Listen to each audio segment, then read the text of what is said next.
శ్రీ నారా లోకేష్ గారికి హృదయపూర్వక జన్మదిన శుభాకాంక్షలు. మీ నెలవల రాజేష్, టీడీపీ యువజన నాయకుడు.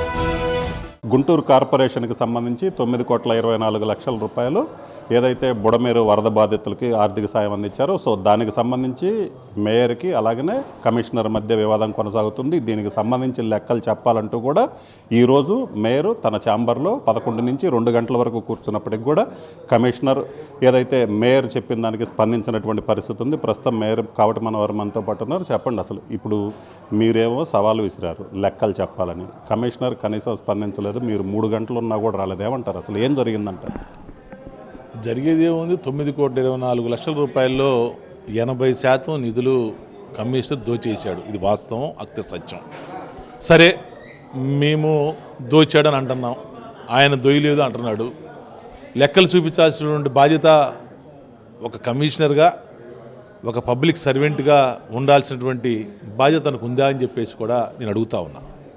ఎందుకంటే రాష్ట్ర ప్రభుత్వం ఆదేశాలు జారీ చేసింది, వరద బాధితుల సహాయం చేయమని చెప్పేసి. మరి ఆయన గబాగబా హుటాహుట్టిన మరి 9,24,00,000 రూపాయలు ఖర్చు పెట్టాడు. మేము ఖర్చు పెట్టిన దానికి మేమేమి ఇది తప్పు, ఇది చేయకూడదని మేము అంటల్లా. ఆ రోజు చెప్పాం, ఇప్పటికి చెప్తున్నాం, ఎప్పటికి కూడా చెప్తాం. 100% రాష్ట్ర ప్రభుత్వం ఆదేశాల ప్రకారం మనం సాయం అందించాల్సిందే. దానికి తోడు పక్కనే విజయవాడ నగరం కాబట్టి, గుంటూరు విజయవాడ జంట నగరాల్లాగా ఉంటాయి కాబట్టి, అక్కడ ఫ్లడ్ వచ్చింది కాబట్టి, అక్కడ ప్రజలు ఇబ్బంది పడుతూ ఉన్నారు కాబట్టి మనం సాయం చేయాలని చెప్పేసి కూడా నేను ఆ రోజు కమిషనర్ గారికి కూడా చెప్పడం కూడా జరిగింది. ఆ రోజు కమిషనర్ గారికి చెప్పా, మనం ఇంత పెద్ద మొత్తంలో ఖర్చు పెడుతున్నాం అని చెప్పేసి మీరు చెప్తా ఉన్నారు, దానికి సంబంధించినటువంటి పూర్తి లెక్కాపత్రాలు చాలా జాగ్రత్తగా ఉంచండి, సమాధానం చెప్పాల్సినటువంటి పరిస్థితి ఉంటుంది అని చెప్పేసి ఆ రోజు కమిషనర్ గారికి నేను చెప్పా. కానీ కనీసం ఎవరికి తెలియకుండా ఒకటి స్టాండింగ్ కమిటీ ఉంది, ఒకటి కౌన్సిల్ ఉంది, కౌన్సిల్లో సభ్యులు ఉన్నారు, మేయర్ ఉన్నారు, డిప్యూటీ మేయర్ ఉన్నారు. కనీసం ఎవరికి తెలియకుండా, కనీసం ఎంట్రుకు వాసంతటువంటి సమాచారం అనేది కూడా లేకుండా 9,24,00,000 రూపాయలు 2వ తారీఖు నుంచి 9వ తారీఖు వరకు, అంటే ఆ 7 రోజుల వ్యవధిలో 9,24,00,000 రూపాయలు ఖర్చు పెట్టేశామని చెప్పేసి లెక్కలు చూపిస్తూ ఉన్నారు. అంటే 17,50,000 ఫుడ్ ప్యాకెట్లు తయారు చేశామంటున్నారు, 13 లక్షల చిల్లర టెట్రా పాల ప్యాకెట్లు మేము అందించామంటున్నారు, 4 లక్షల వాటర్ బాటిల్స్ ఇచ్చామంటున్నారు, బిస్కెట్లు అంటున్నారు, అవి అంటున్నారు, ఇవ్వంటారు. ఏదైనా సరే 9,24,00,000 రూపాయల నిధులు మేము ఖర్చు పెట్టాం అని చెప్పేసి రాష్ట్ర ప్రభుత్వానికి, గుంటూరు నగర ప్రజలకు లెక్కలు చూపిస్తూ ఉన్నారు. మేము అడుగుతూ ఉన్నాం, మేము యాజ్ ఎ మేయర్గా, పబ్లిక్ రిప్రజెంటేటివ్గా నేను అడుగుతూ ఉన్నా, మీరు 9,24,00,000 రూపాయలు ఖర్చు పెట్టారు, ఎక్కడ ఖర్చు పెట్టారు, ఏ విధంగా ఖర్చు పెట్టారు, వాటి లెక్కలు ఇవ్వండి అని అడుగుతూ ఉన్నా. గౌరవ సభ్యులు కౌన్సిల్ అడిగాడు, ఏమా ఎట్లా ఖర్చు పెట్టారు, ఏ విధంగా ఖర్చు పెట్టారు, సమగ్రమైనటువంటి పత్రాలు మాకు ఇవ్వండి, మేము కూడా లెక్క చూసుకుంటామని చెప్తే ఈ రోజు వరకు కూడా కమిషనర్ గారు సరే ఆ రోజు కౌన్సిల్ మీటింగ్లో సభను తప్పుదావ పట్టించాడు, గబు హడావుడికి వెళ్ళిపోయి బాయ్కట్ చేసి వెళ్ళిపోయాడు. కౌన్సిల్ పెట్టిన తర్వాత అడిగాం, లేఖ రూపాయని అడిగాం, ఏమీ లేదు, ఉలుకు లేదు, పలుకు లేదు. తర్వాత స్టాండింగ్ కమిటీ ఎన్నికలని చెప్పేసి నోటిఫికేషన్ ఇచ్చారు. సరే అది అయిపోయిన తర్వాత నిన్న పత్రికా సమావేశంలో, ఎందుకంటే ఆయన మీడియాలో మాట్లాడుతాను, నేను ఆల్రెడీ కమిషనర్గా యాజ్ ఎ మేయర్కి నేను చెప్పాను, మేయర్ గారికి కూడా ఫైల్ సర్క్యులేట్ చేశానని చెప్పేసి ఆయన పచ్చి అబద్ధం ఆడుతూ ఉన్నాడు. అంటే కమిషనర్ స్థాయిలో ఉండి, ఒక ఐఏఎస్ అధికారి స్థాయిలో ఉండి, ఇన్ని సంవత్సరాలు చరిత్ర కలిగినటువంటి సర్వీస్ చేస్తూ కనీసం ఆయన ఆడేటువంటి పచ్చి అబద్ధాలు ఆడుతూ ఉన్నాడు. కాబట్టి నేను పత్రికల ద్వారా కమిషనర్ గారిని అడిగా, నేను రిక్వెస్ట్ చేశా, అయ్యా మీరు నాకు పంపించామని చెప్పారు. ఈరోజు అంటే 22వ తారీఖు మరుసటి రోజు నేను ఉదయం 11 గంటల దగ్గర నుంచి 2 గంటల వరకు నా ఛాంబర్లో మున్సిపల్ కార్పొరేషన్ కార్యాలయంలో అందుబాటులో ఉంటా. మీరు నీతిగా, నిజాయితీగా, పాల మీద మేగడ మాదిరిలాగా మీరు కానీ అవినీతి చేయలేదు, 100% ఈ నిధులు బాధితులకి వరద సహాయార్థం నేను ఖర్చు పెట్టానని చెప్పి మీకు కానీ అనిపిస్తే, మేము ఏదైతే క్వశ్చన్స్ అడుగుతూ ఉన్నామో, ఏదైతే మేము డౌట్స్ రేజ్ చేస్తూ ఉన్నామో ఆ డౌట్స్కి మొత్తం సమాధానం చెప్పాల్సిన బాధ్యత నీ మీద ఉంది కదా. ఎందుకు తప్పించుకుంటా ఉన్నావు? ఎందుకు తేలిగుట్టిన దొంగ మాదిరిలాగా ఎందుకు తప్పించుకుంటా ఉన్నావు? నేను 3 గంటల పాటు మీరు వస్తారేమో అని చెప్పి ఎదురు చూసా, లేకపోతే ఈ సంబంధిత అధికారి వస్తాడని చెప్పి ఎదురు చూసా, కనీసం ఇంతవరకు రాలా. ఒకటి చెబుతా ఉన్న కమిషనర్ గారికి, ఏ రోజుకైనా సరే ఈ రోజు మీరు తప్పించుకోవచ్చు, ఏ రోజుకైనా ఈ గుంటూరు నగర ప్రజలు డబ్బులు 9,24,00,000 రూపాయలకి మీరు లెక్క చెప్పాల్సిందే. ఎక్కడికి వెళ్ళినా కూడా మేము వదిలిపెట్టే ప్రసక్తే లేదు.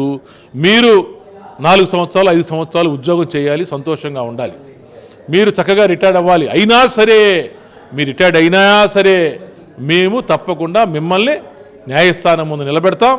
మేము ఎట్టి పరిస్థితుల్లో వదిలే ప్రసక్తి లేదు. ఆల్రెడీ మేము ప్రధానమంత్రి గారి దగ్గర నుంచి ముఖ్యమంత్రి గారికి, అదేవిధంగా డిప్యూటీ సీఎం గారికి మేము లేఖల ద్వారా ప్రజాప్రతినిధులకి, అధికారులకు కూడా తెలియజేశాం. వాళ్ళ దగ్గర నుంచి సరైనటువంటి స్పందన వస్తుందని చెప్పేసి మేము ఆశాభావం వ్యక్తం చేస్తూ ఉన్నాం. మేము వస్తుందని చెప్పి మేము అనుకుంటా ఉన్నాం. తప్పకుండా వాళ్ళ దగ్గర నుంచి సరైనటువంటి ఎంక్వైరీ రాకపోతే తప్పకుండా మేము న్యాయస్థానాన్ని ఆశ్రయిస్తాం. యాజ్ ఏ మేయర్గా, యాజ్ ఏ గుంటూరు పౌరుడిగా నాకు ఆ హక్కు ఉంది, ఆ బాధ్యత ఉంది. కాబట్టి ఆ వివరాలు తెలియజేయమని చెప్పేసి మేము న్యాయస్థానాన్ని ఆశ్రయిస్తాం. న్యాయస్థానం ద్వారా ఆయన దోచుకున్న డబ్బులు, ఆయన ఖాతాలకు మలుచుకున్నటువంటి డబ్బులు తప్పకుండా వెనక్కి తీసుకొస్తామని చెప్పేసి కూడా చెప్తా ఉన్నాను. అంటే మీరేమో ఇక్కడ నిధులకు సంబంధించి లెక్కలు అడుగుతున్నారు. మొన్న మీరు కలెక్టర్ని కలిసినప్పుడు కూడా క్లియర్గా చెప్తున్నారు, ఇన్ని లక్షల ఫుడ్ ప్యాకెట్లు, ఇన్ని లక్షల పాల ప్యాకెట్లు. సో లెక్క అంతా మీ దగ్గర ఉన్నప్పుడు మళ్ళీ మీరు ఇంకా ఏంటి లెక్క ఏంది? 17,50,000 ఫుడ్ ప్యాకెట్లు ఎక్కడ ఎచ్చాలు కొన్నాడు, ఎక్కడ సరుకులు కొన్నారు అంటే ఊరిని ఆశామాచిగా ప్రభుత్వ సొమ్ము 1,00,000 రూపాయలు ఖర్చు పెడితే దానికి సరైనటువంటి ఆధారాలు ఉండాలి. ఇప్పుడున్నటువంటి టెక్నాలజీ ప్రకారం అన్ని ఆధారాలు సమకూర్చుకోవాల్సిన బాధ్యత ఉంది. ఎందుకంటే కమిషనర్ గారు ఖర్చు పెట్టాడు కాబట్టి ఆయన ఆధ్వర్యంలో ఆయన ఎవరు అడిగినా, పబ్లిక్ అడిగినా కూడా, లేకపోతే ప్రజాప్రతినిధులు అడిగినా కూడా, లేకపోతే పై స్థాయి ఉన్నత స్థాయి అధికారులు అడిగినా కూడా, లేకపోతే మీలాంటి మీడియా వాళ్ళు అడిగినా కూడా ఆయన ట్రాన్స్పరెంట్గా ఆ లెక్కలు పెట్టేయాలి. పెట్టేసి చూసుకోండి అని చెప్తే అసలు ఇంత సమస్య ఉండేది కాదు. ఆయన దాచిపెట్టుకోవటం, కనీసం ఓ మాట మాట్లాడుకోవడం, తప్పించుకొని దూరం చూస్తూ ఉంటే మీకు ఇప్పుడు లెక్క ఫుడ్ ప్యాకెట్లు ఇన్ని, పాల ప్యాకెట్లు ఇన్ని అంతా లెక్క ఉంది కదా. ఇక అంటే దానికి సంబంధించి ఇంకేం కావాలి సార్? 17,50,000 ఫుడ్ ప్యాకెట్లు తయారు చేయించాడు. ఎక్కడ తయారు చేయించాడు? ఎక్కడ? 17,50,000 ఫుడ్ ప్యాకెట్లు తయారు చేయించినప్పుడు కనీసం ఎన్ని సరుకులు గుంటూరులో కొనాలి? వాటికి ఏమైనా ఆధారాలు ఉన్నాయా? 17,00,000 ఫుడ్ ప్యాకెట్లు అంటే 7 రోజుల పాటు డైలీ 2,50,000, 2,60,000 ఫుడ్ ప్యాకెట్లు తయారు చేయాలి. ఎక్కడ తయారు చేశారు? తయారు చేశారు. ఈ ప్యాక్ చేయాలి. ఈ ప్యాక్ చేసిన తర్వాత ట్రాన్స్పోర్ట్ చేసి పంపించాలి. అది ఎక్కడ డెలివరీ చేశాడో తెలియాలి. ప్లస్ ఏ డబ్బులు అకౌంట్, ఏ కార్పొరేషన్ ఖాతాలో నుంచి ఏ అకౌంట్ ట్రాన్స్ఫర్ అయ్యి ఆ వివరాలు ఏమన్నా ఊరికి ఒక పేరు ఇస్తే సరిపోదు కదా. ఆ వివరాలు తప్పకుండా రావాలి. మాకు లెక్కలు చెప్పడానికి ఆయన వెనకడుగు వేస్తున్నాడేమో కానీ, ఎందుకంటే అవినీతి బయటపడిద్దని చెప్పేసి తప్పకుండా మేము న్యాయస్థానం ద్వారా అయినా సరే మేము తప్పకుండా ఆయన చేత లెక్కలు చెప్పిస్తాం. ఆయన దోచుకున్నటువంటి డబ్బులు రూపాయలు సహా లెక్క కట్టి కార్పొరేషన్లో జమ చేపిస్తాం. ఇక్కడ ఒకటి, ఇప్పుడు ఆయన 9,24,00,000 రూపాయలు మళ్ళీ మనకి కార్పొరేషన్కి రిటర్న్ వస్తుంది. మేము ఏదైతే ఖర్చు పెట్టామో ఆ ఖర్చు పెట్టిన దానికి సంబంధించి కన్సల్ట్ ఎన్టీఆర్ జిల్లా కలెక్టర్కి లెక్కలు పెట్టాము. సో అంటే అక్కడ ప్రభుత్వం ఈ ఖర్చు పెట్టిన 9,24,00,000 రూపాయలు రిటర్న్ మళ్ళీ కార్పొరేషన్కి ఇచ్చే సమయంలో అక్కడ లెక్కలు చూపెడితేనే కదా ఓవరాల్గా మీరు అన్నట్టు కాదు కదా. 9,24,00,000 రూపాయలు ఈయన ఒక ఓరల్ ఇన్స్ట్రక్షన్స్ అని చెప్పి ఒక ఫైల్ నోట్ రాశాడు. 17,50,000 ఫుడ్ ప్యాకెట్లని ఎక్స్ట్రా XYZ అని రాసి పంపించారు. నేను ఒకటి చెబుతా ఉన్నా, అది కార్పొరేషన్ డబ్బులా, రాష్ట్ర ప్రభుత్వం డబ్బులా, కేంద్ర ప్రభుత్వం డబ్బులా అనేది కాదు ముఖ్యం. ఈ డబ్బులు ఖర్చు పెట్టారని మీరు చెబుతా ఉన్నారు. ఆ డబ్బులకు లెక్క చూపించాల్సినటువంటి బాధ్యత మీకుందా లేదా? అంటే ఆ లెక్క మీరు చెప్పినట్టు డబ్బులు ఖర్చు పెట్టిన దానికి మళ్ళీ అక్కడ ఏదైతే రాష్ట్ర ప్రభుత్వం ఇచ్చినప్పుడు ఖచ్చితంగా ఈ పలానా ఖర్చు పెట్టాం, పలానా బిల్లులు పెడతారు కదా. అయితే అది తప్పని మేము చెబుతున్నాం కదా. అవి కాదు, అవి దొంగ బిల్లులు. ఆయన బిల్లులు పెట్టలేకపోతాడు. పెట్టాలి, ఉన్నాయి చూపించమనండి. మాకు చూపించమని మేము అడుగుతాం. సరే మాకు కాదు, మీకు చూపించమనండి. అవి బహిరంగపరచమనండి. మీరు చూపెట్టమని ఏమన్నా లెటర్ రాశారా కమిషనర్ గారికి? లెటర్ రాశాను. కౌన్సిల్ పెట్టమని చెప్పాను. కౌన్సిల్ సమాధానం చెప్పమని చెప్పి అడిగాను. ప్లస్ కౌన్సిల్ పెట్టండి, కౌన్సిల్ దీని గురించి చర్చించాల్సిన అవసరం ఉందని చెప్పేసి అడిగాను. కనీసం నేను పత్రికా సమావేశం ద్వారా కమిషనర్ గారికి ఇంటిమేషన్ చేశాను. అని పత్రిక అంటే ఆయనకు తెలిసింది కదా. ఆయనకు అడిగాను, రిక్వెస్ట్ చేశాను. అధికారులకు కూడా చెప్పాను. 11 గంటల దగ్గర నుంచి 2 నెలల దగ్గర ఉంటానయా, మీరు సమాధానం చెప్పండి అని చెప్పేసి నేను కమిషనర్ గారికి కూడా అడిగాను. మీ ద్వారా కమిషనర్ గారికి తెలియజేశాను. మీరు కూడా కమిషనర్ గారు మీడియా వాళ్ళు అడిగినప్పుడు కూడా కమిషనర్ గారు కూడా చెప్పారు, అయ్యా నేను ఆల్రెడీ మేయర్ గారికి ఫైల్ సర్క్యులేట్ చేసి. ఎందుకు అబద్ధాలు ఆడతాం? ఆయన పచ్చి అబద్ధమే కదండి అది.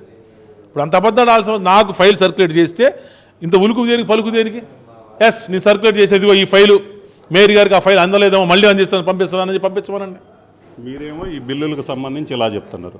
కమిషనర్ ఏమంటున్నారు? మేయరు, డిప్యూటీ మేయరు బ్లాక్మెయిల్ రాజకీయాలకు పాల్పడుతున్నారు.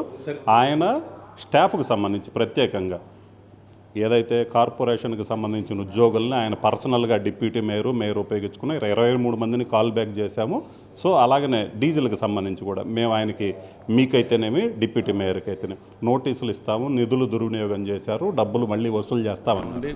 ప్రజల సొమ్ము ఎవ్వరు చేసినా కూడా తప్పే.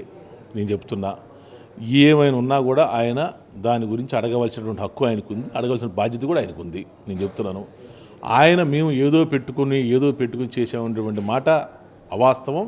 ఆయన ఎన్ని చెప్పి సరే మేము అది చేసామని ఆయన అంటున్నాడు. నేను చెప్తున్నాను, పంపించాలి కదా. మేము ఛాలెంజ్ చేసి అడుగుతున్నాం. మేము లెక్కలు 9,24,00,000 రూపాయల లెక్కలు చెప్పు. నువ్వు దోచుకున్నావు, నీ అకౌంట్లు ఏ అకౌంట్లో ట్రాన్స్ఫర్ చేశారు, ఆ అకౌంట్లు గుంటూరు వాళ్ళకి కాదు, ఆ అకౌంట్ ప్రకాశం జిల్లా నెల్లూరు వాళ్ళకి. నువ్వు ఇక్కడి నుంచి మున్సిపల్ నగరపాలక సంస్థ ఖాతా నుంచి ఆ అకౌంట్లోకి వెళ్ళిన తర్వాత నువ్వు వాళ్ళ బై హ్యాండ్ క్యాష్ తీసుకున్నావు. ఇది వాస్తవం, ఇది అక్షర సత్యం. ఇది మేము బల్లగుద్ది చెబుతున్నాం. మొత్తం లెక్కలది బహిరంగ పరుచు, మొత్తం చూపించు, ప్రభుత్వానికి చూపించు, ప్రజలకు చూపించు, అడుగుతున్నందుకు మాకు చూపించు. ఇది ప్రజల సొమ్ము, ప్రజల పన్నుల ద్వారా వచ్చినటువంటి సొమ్ము. ప్రజలు కట్టారు, వాళ్ళు ఏదో డెవలప్మెంట్ చేస్తారని చెప్పి కట్టారు. ఆ డబ్బులకు సంబంధించిన లెక్క చెప్పాలి. ఏదో కమిషనర్గా నువ్వు దాచిపెట్టుకోవాల్సిన అవసరం ఎందుకు వచ్చింది? మేము 15 రోజుల నుంచి మేము ఇదేగా ఆయన నెత్తినోరు కొట్టుకుని అడుగుతుంది. మేము ఇది దాన్ని దాచిపెట్టుకోవాల్సిన అవసరం ఉంది. ఓకే, నేను చేయలేదు, నేను నీతిమంతుడిని, నేను పులిని, నేను సింహాన్ని, నేను నా గురించి అందరికీ తెలుసా అంటాడు ఆయన. ఎందుకు తెలవటం దేనికి సార్? ఇక్కడ మనోహర్ కాదు, పిల్లి శ్రీనివాస్ గారు కాదు వ్యక్తులు, ఇక్కడ వ్యక్తులు కాదు. ఇది ఒక వ్యవస్థ, ఇది ఒక సమాజం, ఇది ప్రజల సొమ్ము, ప్రజలతో వచ్చిన సొమ్ము, ప్రజలకే ఖర్చు పెట్టాలి. మనం నేనైనా లెక్క చెప్పాల్సింది, ఆయనైనా లెక్క చెప్పాలి, అది ఎవరైనా లెక్క చెప్పాల్సింది. దాంట్లో మేము బహిరంగ సవాలు విసురుతున్నాం. నిన్న ఎడే కూర్చున్నాను పొద్దున 11 గంటల దగ్గర నుంచి 2 దాకా. చెప్పాలి, నేను నీతిమంతుడిని, ఫైల్ ఇస్తాడు పెట్టు, మీడియా వాళ్ళు ఉంటారు, పెద్దలందరిని పిలుద్దాం. నువ్వు 9,24,00,000 రూపాయలు నువ్వు దోచుకున్నావు, నేను అంటున్నావు. నువ్వు దోచుకునేది నిరూపించుకో బాధ్యత నీకుంది కదా. 100% ఆయన దోచుకున్నాడు. ఎక్కడున్నా సరే, ఏ మారుమూల ఉన్నా కూడా ఆయన చట్టానికి సమాధానం చెప్పవలసిందే. గుంటూరు ప్రజల సొమ్ముని మళ్ళీ తిరిగి ఆయన కట్టవలసిందే, కట్టిస్తాం కూడా. అది సో ఇది పరిస్థితి. మొత్తం మీద అయితే మాత్రం 9,24,00,000 నిధుల్లో అయితే మాత్రం ఖచ్చితంగా దుర్వినియోగం. కమిషనర్ భారీ స్థాయిలో అవినీతికి పాల్పడ్డారు. దానికి సంబంధించి లెక్కలు చెప్పే వరకు వదిలిపెట్టేది లేదు. అవసరమైతే న్యాయ పోరాటం చేస్తాము. దీని విషయం అయితే మాత్రం ప్రజలకి, కార్పొరేషన్కి సంబంధించి కావచ్చు, పాలకవర్గానికి కానీ ఖచ్చితంగా కమిషనర్ సమాధానం చెప్పాల్సిందే అని చెప్తున్నారు. కెమెరామెన్ సిద్ధుతో రామారావు, RTV, గుంటూరు జిల్లా. లేటెస్ట్ అప్డేట్స్ కోసం వాట్సాప్ ఛానల్ ని ఫాలో అవ్వండి. ఆ లింక్ డిస్క్రిప్షన్ లో ఉంది.